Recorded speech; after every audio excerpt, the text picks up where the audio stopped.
একটা কাক আকাশ দিয়ে উড়ে যাচ্ছিল, আর তার উড়তে উড়তে এক সময় খুব পানি পিপাসা পেল। আর সে পানি খুঁজতে লাগলো, আশেপাশে কোথাও না পানি পেয়ে সে একটা হাড়ির ভিতরে দেখলো, সে হাড়ির ভিতরে পানি আছে ঠিকই, কিন্তু অনেক কম।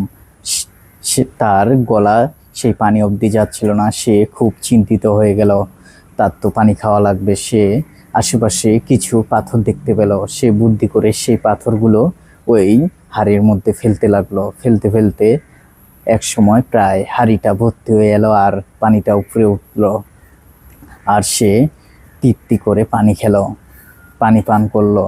তো এই গল্প থেকে আমরা কি শিখলাম? এই গল্প থেকে এটাই শেখা যায়, আমাদের বিপদ যতই কঠিন হোক, আমরা যদি সঠিকভাবে আমাদের পদক্ষেপ নিই, অবশ্যই সেই সমস্যা বা বিপদ থেকে বের হওয়া সম্ভব।